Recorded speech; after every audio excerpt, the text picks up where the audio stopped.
Hey y'all, it's Lissa, aka Bangs and Glasses, and I am back with day 11 of 30 days of sketches. So this is the sketch for today's layout by Kathy Price. Hey Kathy, if you're watching. So this layout I'm interpreting as having like some torn corners or like a torn strip down the middle diagonally. These are the photos that I'm going to be using. So I'm doing another Christmas layout. This series, I have a lot of Christmas photos that I'm trying to work through. So you can see here that I have just laid down my papers. So these photos are of my favorite hot cocoa mug. So I'm kind of telling that story through this page. And I do have 3 photos like the sketch. However, I do have them in a smaller size. They're like 3x4. And you can see here I am using the scrappiest of scraps to just like layer behind my photos to have a little more differentiation between my photo and the background paper. So I'm just trying to figure out how I can lay out my photos to cover up all of the cut apart parts of this paper. You can tell that I've used this paper for die cutting, so I'm just making sure that stays where I want it to stay here with my favorite tape runner before I layer my 2 photos on top. So a lot of this video today is going to be me picking out a bunch of different scraps to put behind these photos, which I think ended up being a great way to use a lot of little scraps up from this paper collection that I have. So the collection I'm using today is Crepe Paper Merry Days collection, which is an older collection. I can go and look up how old it is, but I believe it's from 2019. So it's a few years old now, and it's not my most favorite Christmas collection. It has more of a darker color palette, which can be a little challenging to use. So here I'm making sure I'm layering some papers behind my photos, since my photos are also a little dark, to make sure that you can see them well against this red background. I really wanted to use this blue paper with all the different holiday icons on it. It has hot cocoa mugs on there, so that's part of why I chose to do this collection for this photo. So again, I just have like the teeniest, tiniest little scraps that I'm trying to just get used up on this page, as this is definitely kind of a stash busting page for me. But you can already tell it's making a big difference in being able to really see the photos against this paper. So yeah, we are now a third of the way through this series. I'm curious if you guys are enjoying this series so far. My own sketch was yesterday, so I can't wait to see how everyone interpreted my sketch. And I will be doing a kind of reaction video to all the folks that made layouts with my sketch. So I'll be doing that later on, maybe in July, just to give everyone enough time to do the sketch. So I'm looking forward to that. You can see here I'm pulling out even teenier, tinier scraps to keep just layering behind these photos. This is me kind of struggling to get this tucked in back here. Yeah, so I am really enjoying this series so far. I have not had too much of an issue doing each layout, just it's been pretty easy to decide what I want to do with each sketch. I've just been very, I don't know, I've been decisive about what I want to do. I'm not doing a lot of like hemming and hawing. I'm just like, okay, this is the photo I want to use. This is a sketch. I'm going to go ahead and get it all lined up. So I am trying to get as many sketches and videos done as I can in May, since I was able to be a part of the designers this round and have early access to all the sketches with my son. Having that extra time to do all these layouts has really helped, but I did want to make sure that I do a video every day for each layout, just because I was so excited to be a designer of this series, and I really wanted to make sure I use every sketch this round. So again, I'm still just finding more and more papers to keep layering behind here. Little tiny scraps. You can see I have this whole little bag of like the teeny tiny scraps from this collection, as well as some of the ephemera I still have left over.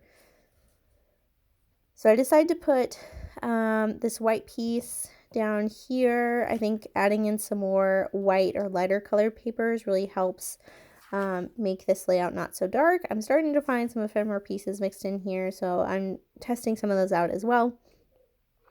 But yeah, we are figuring things out. I figured out all my little scraps here, so now I am starting to put down my title. So I find these white glittery thickers and these super old white and silver striped thickers that I'm trying to use up. So I'm going to see if I can get any words out of this for this layout, and I think I figure out that I can get the word cocoa out of that set. So I'm going to do the rest of the words in this white glittery thicker set, and my title is going to be Fave Hot Cocoa Mug. So I'm just going to start laying out that out here, pretty similar to how it looks in the sketch, with a large title in the bottom corner. So yes, I am getting some of those letters on here. Don't worry, you don't have to watch me do all the letters. I am going to cut it off at some point and start figuring out my little ephemera and embellishment pieces that I add into here. I already found a hot cocoa mug and put it next to the photo of just the hot cocoa mug, so you can see that here. And I realized later on, like as I was playing around with these stickers and where I cut it off, it says that my title is Fave Ho, which is so funny. But it's going to say Fave Hot Cocoa Mug, I promise. Yeah, so that's funny. So you get to look at that while I figure out the rest of the embellishments. And magically, my title is there. I started picking out some embellishments to go here. I have some ephemera left, and I have a lot of chipboard pieces that I just picked up recently.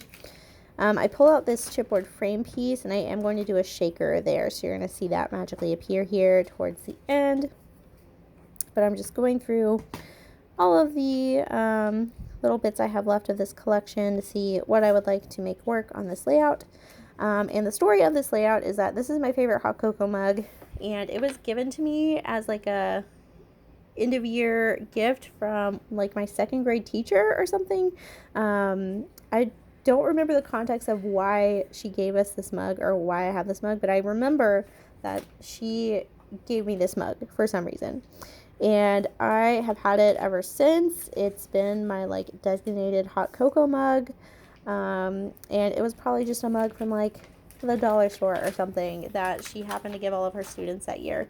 But I've had it ever since, and yeah, it's just a holiday tradition at this point. So I am finding a few more pieces that I decide I'd like to add in here into that top corner, because in the sketch there's some embellishments in the top corner as well. So I'm finding some little bits to also put next to my photos.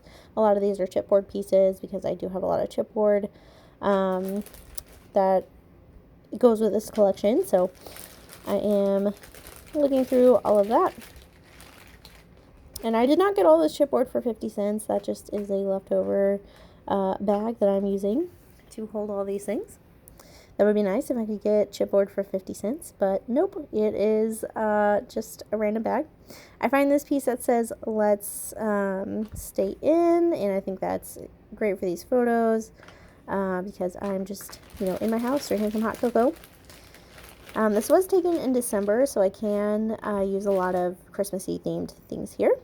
So I am starting to put some stuff to the side here, really just combing through, seeing if there's anything else I can get added on to this page. And I do find a blue house chipboard, which I'm going to put next to the photos with my face on it. Since I am at home, I think that works, and adding in that lighter color I think is helping balance out a lot of the darker colors. So that is going to end up on my page next to my face. And then you should see me here magically create a little shaker pocket that will go next to the photo of the mug with that chipboard frame. I'm going to try out a couple more pieces as well to see if I can get anything else on here. But this is pretty much how my layout ends up. Let's see if I added any other things to this layout before moving on. Yeah, so just a couple random bits here at the end that I am sorting through, but I think I've got all my embellishments good to go. So I'm going to show you the shaker that I made here. So this is a sequin mix that is by Magical Mixery Store, which is a great little shop on Etsy if you are looking for some sequin shakers. And that is the end of my layout. Thank you for watching, and I'll see you in the next video. Bye!